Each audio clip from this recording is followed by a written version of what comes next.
Dan hari ini ada orang hebat yang bersama dengan saya. Karena sudah kasih dalam Tuhan, saya sedang diajak makan di Soto Gading. Ini soto yang enak ini di kota Solo, tempat kelahiran sekaligus tempat pelayanan sekaligus base camp dari orang hebat yang akan saya jumpai hari ini, dan beliau adalah Pendeta Daud Tony. Haleluya, Pak Daud. Ya. Ayo makan dulu Daud, ya kan, kita udah berdoa. Jadi sekarang tinggal makan. Ini soto Gading. Ini salah satu soto yang terkenal di sini ya. Iya.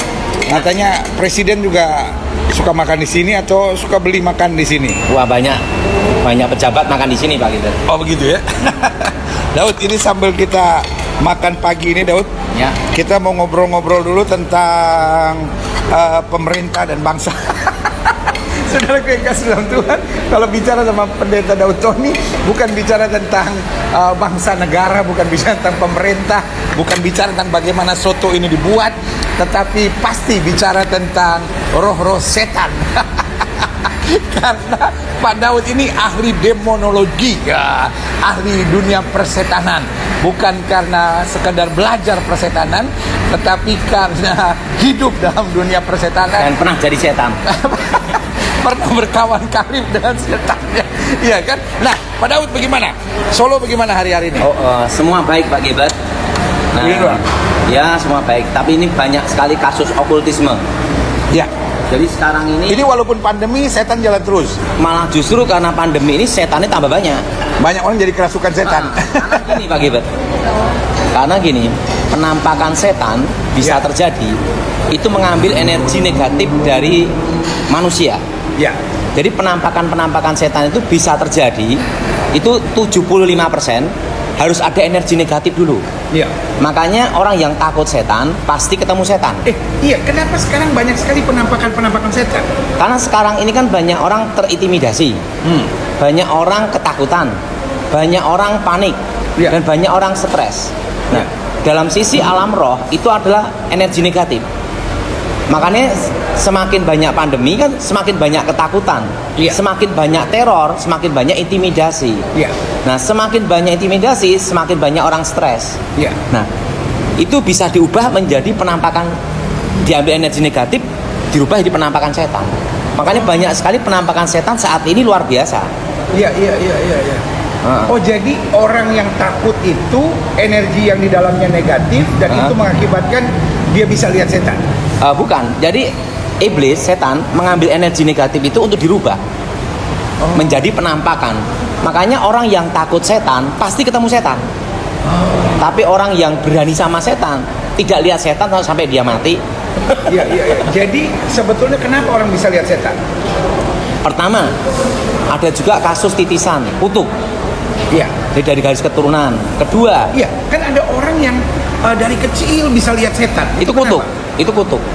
Nah, dikira orang Jadi, itu talenta. ada Bukan. banyak orang yang bilang talenta, ada banyak Bukan. orang bilang itu indera keenam begitu. Itu kutuk. Itu dari garis ketiga keempat atasnya dia pasti ada yang terlibat okultisme. Nah, sering orang disebut itu karunia, padahal bukan, itu kutuk. Jadi kalau orang bisa lihat setan Dari kecil sebaiknya diusir. harus diputusin dalam nama Yesus. Itu kutuk garis keturunan. Iya. Oh, jadi kalau didoain bisa dilepaskan. Iya. Kalau dilepaskan dia tidak lihat lagi.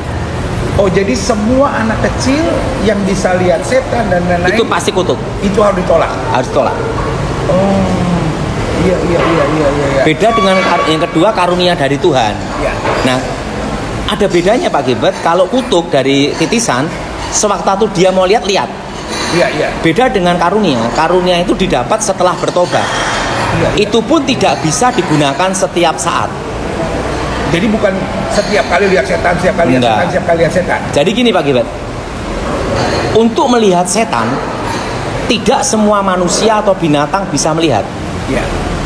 Tapi untuk merasakan adanya setan, manusia dan binatang bisa merasakan. Harus ada perbedaan di sini. Iya. Misalnya, kalau ada setan lewat, itu anjing melonglong tengah malam. Oh iya. Itu setan lewat. Ya. Tapi saya bukan anjing Pak Gilbert. Ya. Oh, jadi ada dua. Yang pertama ada yang bisa melihat setan dari kecil. Iya, Dan itu titisan. iya, kutuk. Itu berarti di garis keturunannya ada yang Terlibat okultisme. terlibat dengan roh kegelapan. Nah, atau yang kedua, Karunia orang dari Tuhan. Yang dewasa baru bisa lihat setan. Ya. Hanya karena ketakutannya, kekhawatirannya itu. Iya. Oh. Ya, karena dari energi negatif.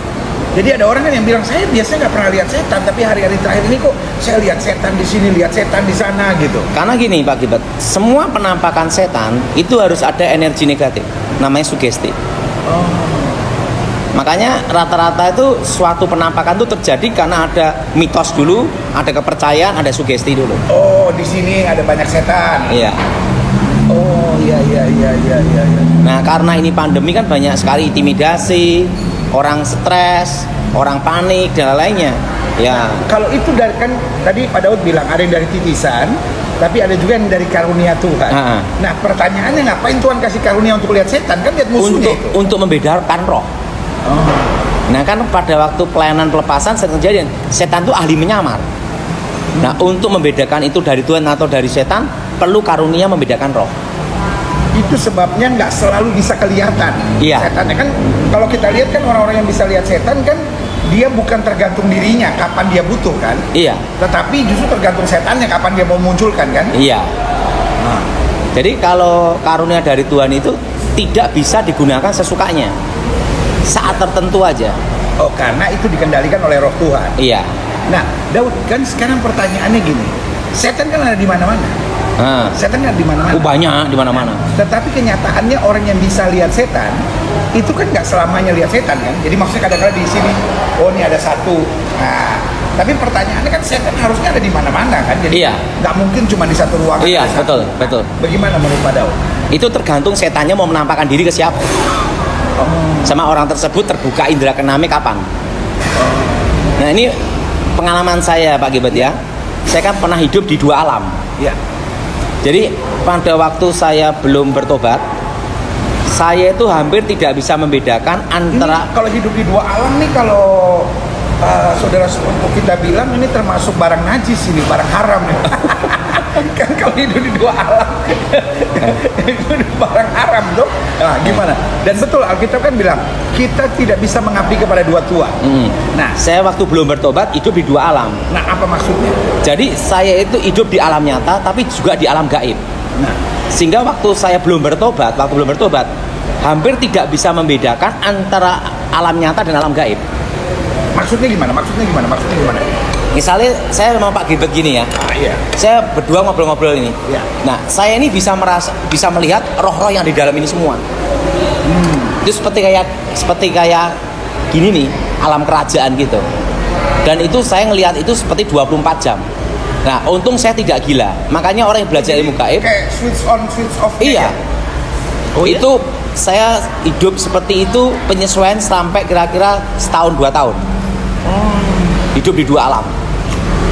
Baru setelah itu saya bisa membedakan antara alam nyata dan alam gaib. Oh, itu sebabnya waktu baru bertobat sempat gila setahun. Gini, waktu belum bertobat, umur 9 tahun, saya itu kan diperanakan alam gaib. Dan pada waktu masuk alam gaib, saya tidak bisa membedakan antara alam gaib dan alam nyata. Itu selama setahun 2 tahun. Ya.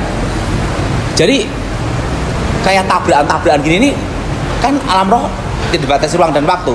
Nah, itu membingungkan saya setahun 2 tahun. Film The Ghost.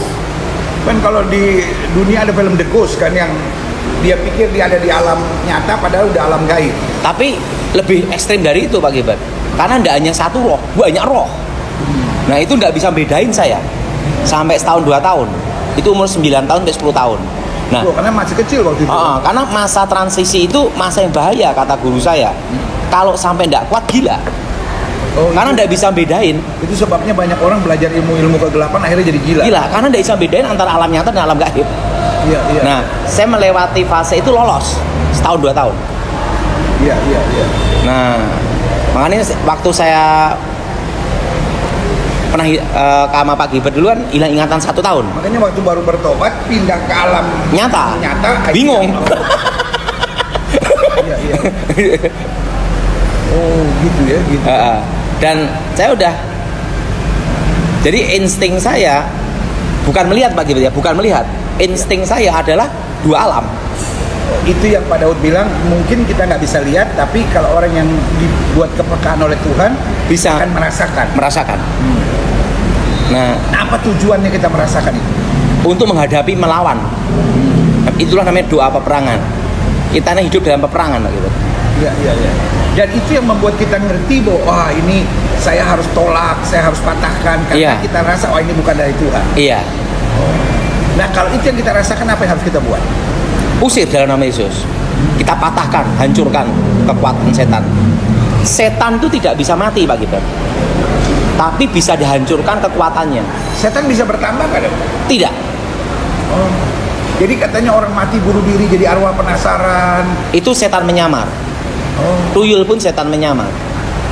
Jadi sebetulnya yang disebutkan gini, ada orang bilang, wah di sini ada penunggunya nih karena dulu ada nenek-nenek mati gantung diri. Setan Terus menyamar. kemudian dia bisa melihat setan apa tuh? Oh di sini ada perempuan baju merah, ada ibu-ibu rambut panjang. Nah, itu apa? Itu setan menyamar. Perlu Pak Gilbert tahu bahwa jumlah malaikat itu kan berlaksa-laksa, beribu-ribu laksa, berpuluh-ribu laksa, berlaksa-laksa. Artinya itu kan suatu jumlah yang luar biasa banyaknya. Iya. Kalau jumlah zaman dulu kan berlaksa. Iya. Kalau jumlah sekarang kan triliun. Iya. Kan kata-katanya itu kan bedanya itu. Kalau dulu kan laksa, Iya. sekarang triliun. Sekarang Itu maksa soalnya makanan. itu hanya penyebutan bagaimana suatu jumlah yang sangat banyak gitu loh. Iya. Nah, perlu tahu Pak Gilbert tahu bahwa jumlah setan sama jumlah manusia lebih banyak jumlah setan. Jumlah setan sama jumlah mantu. Dengar, saudara. Jumlah setan dengan jumlah manusia lebih banyak jumlah setan. Nah, tapi kalau jumlah setan sama jumlah malaikat, Banyak malaikat. nah itu sukacita kita itu karena jumlah malaikat lebih banyak. Hmm. Makanya untuk anak kecil misalnya, kan Alkitab bilang kan ada malaikat di sorga yang memandang Bapa, ada malaikat yang memandang Bapa di sorga untuk menjaga anak itu. Luar biasa dan luar biasa. Jadi sekali lagi bahwa jumlah setan tidak pernah bertambah Tidak bertambah. dan juga tidak pernah bisa berkurang. Tidak bisa berkurang. Lalu kalau misalnya di satu rumah, kan sering sekali kan orang bilang, wah di sini ada orang putus cinta, lalu kemudian gantung diri, lalu kemudian saya suka lihat dan baju kesukaannya baju hijau, dia suka lewat dan pakai baju hijau. Pertama ada mitos, kedua ada kepercayaan, mitos yang akhirnya masuk jadi alam bawah sadar, Iya. jadi energi negatif itu. ketiga ada namanya kutukan. Karena di mana tempat orang dibunuh atau bunuh diri, darahnya menuntut. Jadi itu pasti bukan dia. Pasti bukan dia. Nah, darahnya menuntut maksudnya gimana? Darah itu kan dicantang nyawa. Iya, Nah, kalau kita perhatikan waktu Habil dibunuh, kan darahnya menuntut. iya. Nah, setan suka ada di tempat darah-darah menuntut seperti itu. Tapi itu bukan dia sebetulnya. Bukan dia. Nah, orang yang matinya bunuh diri, kemana dia kira-kira? Kalau dia bunuh diri langsung ke dunia orang mati untuk menunggu hari penghakiman. Oh, jadi nggak mungkin dia jadi arwah gentayangan. Tidak mungkin. Jadi nini pelet juga tidak mungkin. Nini setan atau roh jahat tidak mungkin. Terus apa? Suster ngesot. Suster ngesot tidak mungkin. Nah, Daud, jadi kalau yang namanya arwah penasaran itu sebetulnya apa? Itu ada roh setan menyamar. Jadi nggak ada itu arwah penasaran. Tidak ada. Oh, jadi saudara-saudara sekalian, kalau saudara hari-hari ini dengar gitu, wah ini ada arwah penasaran, wah ini ada ini, mesti kita ngomong baik-baik, Bu, udahlah kembali ke alamnya, jadi itu salah. Salah betul. Oh, nah apa yang namanya kutuk hutang darah? Gini, kalau keluarganya itu pernah terjadi pembunuhan atau pembantaian dan keluarganya itu terlibat dalam pembunuhan, itu ada kutukan hutang darah. Nah, biasanya dari garis keturunan itu akan dikejar. Kutuk itu. Kan Alkitab berkata, siapa yang menumpahkan darah manusia, baik binatang atau manusia akan dituntut sama Tuhan.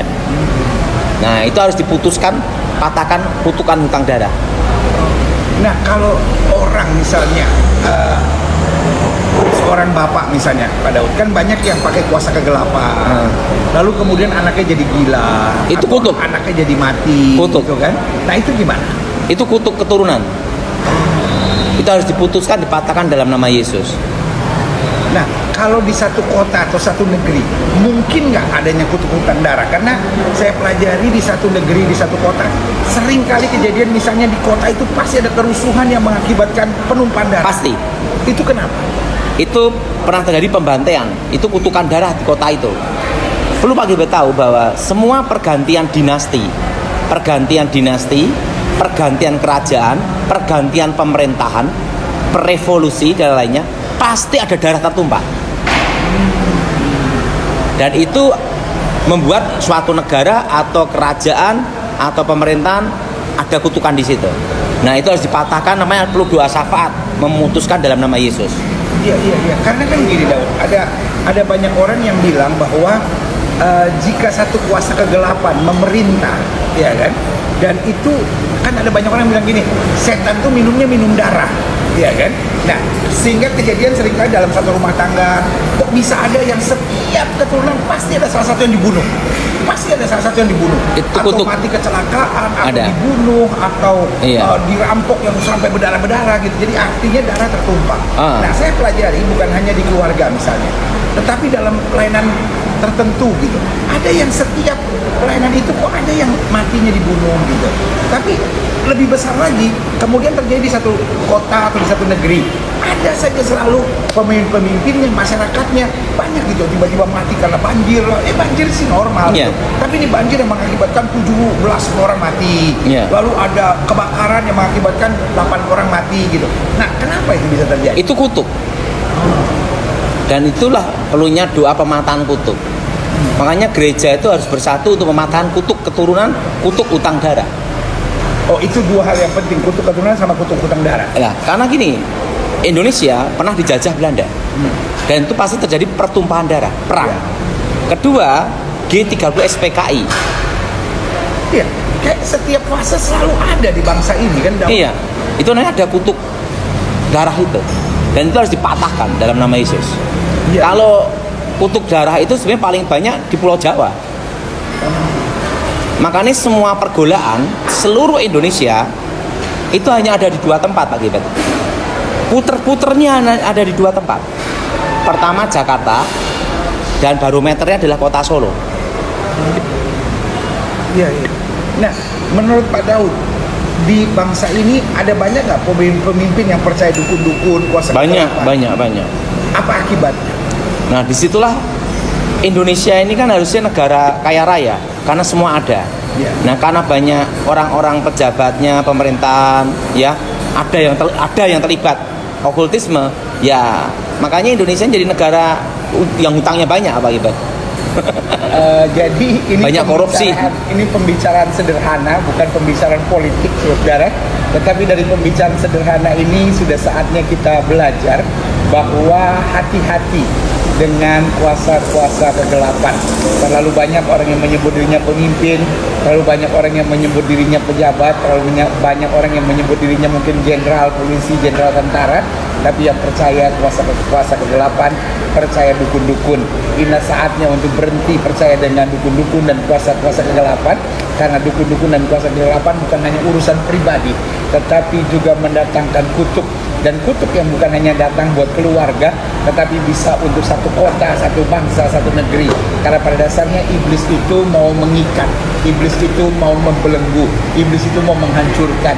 Jadi mulai dengan hal sederhana, misalnya kasih penampakan, ya kan? Dan penampakan ini kemudian akhirnya membuat orang mulai takut, mulai gelisah gitu. Jadi iblis mulainya kerjanya dengan ketakutan dulu, selesai ketakutan akhirnya dengan belenggu. Akhirnya karena takut, orang bilang, oh di situ ada orang pintar tuh gitu ya kan. Oh di situ ada orang yang bisa tuh. Oh di situ ada orang yang begini tuh. Dan akhirnya yang terjadi adalah kekacauan. Dan kenapa? Karena orangnya terbelenggu, terikat. Tetapi saudara yang kasih dalam Tuhan, hari ini kita belajar sesuatu yang baik, bahwa Yesus bisa melepaskan kita dari segala kutuk. Nah, Pak Daud, bagaimana cara terlepas dari kutuk-kutuk yang ada? Yesus pada waktu mati disalib, kan dia berkata sudah selesai. Nah, artinya kalau kita percaya Yesus, bertobat, lahir baru, selesai udah.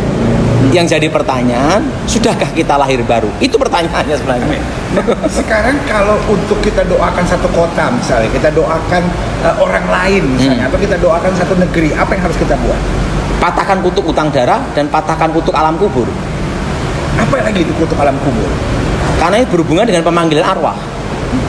Negara ini banyak sekali kasus yang berhubungan dengan pemanggilan arwah.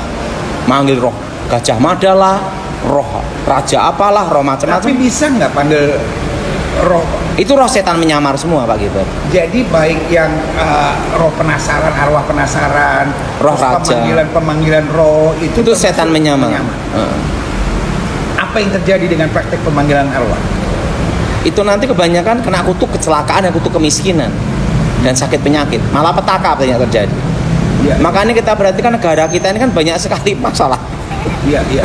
Karena banyak kasus-kasus pemanggilan arwah. Nah, disebut kutuk alam kubur. Apa pengalaman Pak Daud tentang pemanggilan arwah ini? Di Indonesia cukup banyak. Banyak ya. Karena kalau saya itu diperkenalkan hidup saya dalam pemanggilan arwah itu sejak usia 9 tahun. Oh. Dari usia 9 tahun udah manggil-manggil arwah. Iya. Nah, saya betul-betul merasakan jadi manusia biasa, Pak Gilbert, itu setelah bertobat. Bisa merasakan masuk angin, bisa merasakan capek, Iya. bisa merasakan stres. Nah. Tapi saya lebih enak merasakan jadi manusia biasa. Nah, karena dulu sebelum saya bertobat, Pak Gilbert, walaupun saya ini kebal segala senjata, Iya. terusan, jadi hidup ini seperti kayak hampa, jadi hambar gitu loh. Iya. Perlu Pak Gilbert tahu bahwa orang stres itu juga ada nikmatnya juga. Kalau kita ini hidupnya monoton terus juga bosan juga. Iya, loh. iya, betul, betul. Iya. Ada waktunya lah kita. Makan tidur, lama-lama mati juga ya. Jadi waktu saya belum bertobat itu saya tidak bisa merasakan namanya itu stres, Iya. tidak bisa merasakan senang. Jadi hampir kayak orang mati aja udah. Datar aja gitu. Datar aja. Hidup tapi mati, mati tapi hidup. Iya. Dan termasuk tubuh saya itu tidak bisa merasakan rasa sakit. Nah, karena kebal, Iya, iya. rambut pun juga kebal gitu loh. Jadi justru karena terlalu kebal itu tidak bisa merasakan apa-apa. Iya. Dan sampai makan pun juga hampir tidak terasa. Nah, setelah saya bertobat baru saya merasakan soto, bisa merasakan ini. Jadi Nah, bagaimana dengan pemanggilan arwah dia? pemanggilan arwah itu adalah biasanya apa yang dilakukan setan menduplikat apa yang dilakukan Tuhan. Itu gedruk tanah 3 kali dulu. Iya. Nah, gedruk tanah 3 kali, roh itu muncul. Nah, langsung masuk ke dalam badan, langsung ngomong-ngomong gitu tuh. Jadi orang yang kita ingin panggil, misalnya kalau kayak mungkin jenderal atau apa mau panggil roh Diponegoro, Iya. roh Majapahit, 3 kali, gedruk tanah 3 kali. dan itu tidak mungkin Diponegoro yang hadir, tidak mungkin Gajah Mada Tidak, yang hadir. tidak pasti tidak. Dan itu kuasa setan. Pasti setan. Sama persis seperti roh penasaran itu, arwah penasaran. Iya. Nah, apa untungnya buat orang yang panggil roh itu? Pertama kurang kerjaan, kedua supaya tambah yakin itu aja. Padahal keyakinan yang bodoh sih. Tapi apa kerugiannya? Kerugiannya kutuk alam kubur. Dia dan anak cucunya. Sebenarnya kasih dalam Tuhan. Hari ini kita belajar sesuatu yang mungkin kadang-kala di luar nalar. Dan saya ngerti kalau saya ngomong begini, sebentar lagi akan ada banyak serangan, ada banyak kritik, ada banyak orang, wah itu sesat itu pendeta Daud Tony sama pendeta Gilbert, apa itu? Dia bukan bicara tentang kuasa Tuhan, dia bicara tentang setan. Saya kasih dalam Tuhan, tapi orang yang saya bicara tadinya dari situ. Jadi kalau kita mau tahu tentang Finlandia, paling enak ngajak ngobrol orang Finlandia. Orang Inggris nggak ngerti apa-apa ya kan, orang Inggris yang belajar tentang Finlandia, oh itu nggak betul, tetapi orang Finlandianya ngerti. Nah hari ini juga sama ya kan, saya mengajak bicara orang dari dunia itu, jadi ngerti apa itu arwah penasaran ya kan, bahwa itu bukan arwahnya tetapi roh setan yang menyamar, lalu kemudian penampakannya ya kan, iblis cuma mau kasih tunjuk jago gitu, orang pernah bilang mau kasih tunjuk jago ya kan, tetapi juga diajarkan kita ada kutub dunia kubur, ya kan, yaitu pemanggilan arwah, dan ada kutub hutang darah. Kalau ada kejahatan yang mengakibatkan kita mendapatkan power, tapi kemudian mengakibatkan orang lain mati, itu akan mengakibatkan kutub hutang darah. Dan hari ini dijelaskan bahwa kita bukan hanya meninggikan kutub dan setannya, tapi kita akan meninggikan satu nama dari segala nama, Yesus Kristus Tuhan. Yang pertama yang dapat memberi hikmat untuk kita mengerti, oh ini permainan setan. Yang kedua, memberi kekuatan buat kita untuk menghadapinya. Dan yang ketiga, memberi keberanian buat kita untuk mematahkan kutubnya. Dan yang keempat, untuk memberi kemenangan yang gilang gemilang. Nah, Pak Daud, setelah kita mengerti tentang permainan setan, nah apa yang Pak Daud alami untuk pelayanan pengusiran setan, pelayanan pemutusan kutub, apa? Coba kasih kesaksian. Wah, banyak sekali pengalaman Pak Gilbert ya. Saya itu hampir seumur hidup saya itu adalah peperangan, ya, pertempuran. Dari saya kecil, saya bertarung, ya, hidup dalam pertarungan untuk menang. ya. Setelah bertobat melawan setan. Jadi hampir seluruh hidup saya itu adalah pertempuran. Jadi dia dulu teman, sekarang dia sekarang jadi musuh. Iya. Dan hidup saya adalah peperangan. Amin. Nah, ada sih satu cita-cita dalam hidup saya Pak Gilbert. Mungkin Pak Gilbert kalau lihat cita-cita saya bisa ketawa. Jadi gini, dan cita-cita saya sudah terpenuhi. Ya. Waktu kecil, saya hanya ingin punya cita-cita satu. Kan banyak orang punya cita-cita jadi dokter, jadi kapten, jadi insinyur. Saya tidak Pak Gilbert. Saya itu waktu belum bertobat hanya punya satu cita-cita, keluar dari tempat latihan itu aja. Cuma itu aja, karena dari kecil udah latihan. Wah, bayangin Pak Gilbert. Asalnya kan orang Papua ditanya, anak kecil Papua ini kan, adik kau besar mau jadi apa? Dia pikir-pikir mau jadi apa ya? Tiba-tiba bilang mau jadi Tuhan Yesus. Jadi gini, saya setiap hari latihan bela diri 6 jam. Nah, dari umur 9 tahun? Iya. Setelah itu kedua baca mantra. Setelah itu tidak boleh tidur di bawah jam 12 malam. Harus di atas jam 12 malam. Setelah itu jam 4 pagi, jam 3, jam 4 pagi udah latihan mantra sama latihan bela diri. Setelah itu paginya sekolah, pulang sekolah latihan lagi. Lah kalau saya ditanya cita-citanya apa? Nah, cita-cita saya simpel.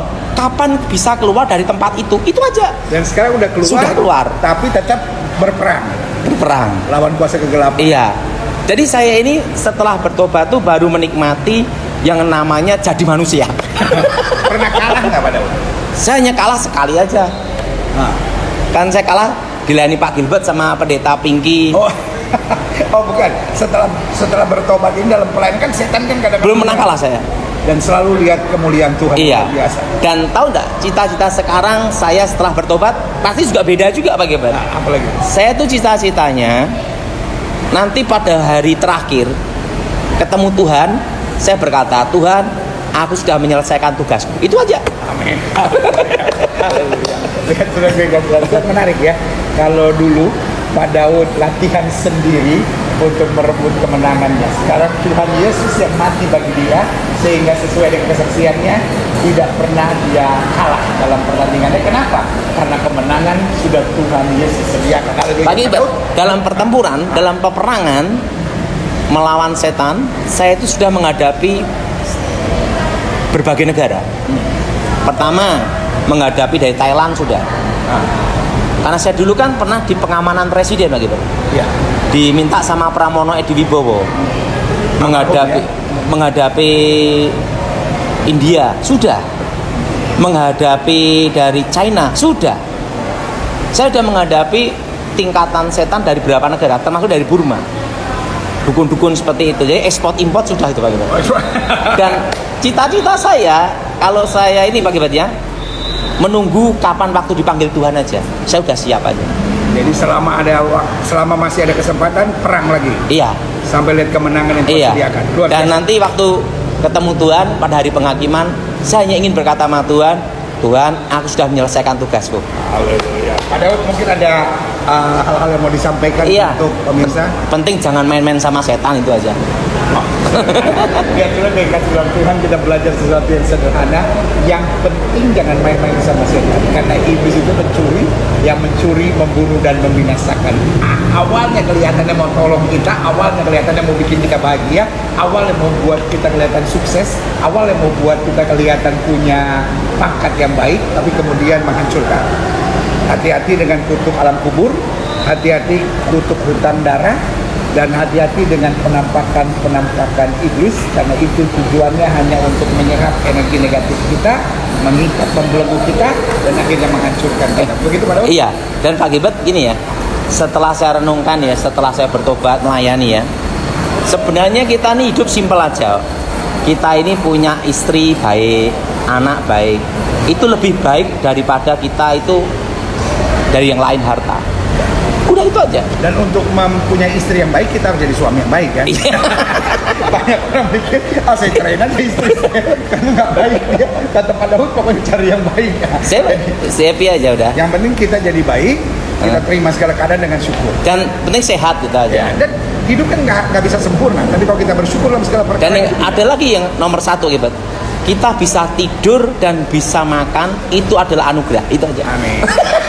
Saudaraku, kita bisa tidur, bisa makan, itu adalah anugerah. Kamu hebat, izinkan saya sampai Daud makan lagi saudara, karena ini adalah anugerah terbesar yang kita bisa terima. Ya, jangan lupa subscribe, jangan lupa like, jangan lupa share, dan kalau ada tanda loncengnya, jadi kita tahu sudah ada bersama. Haleluya.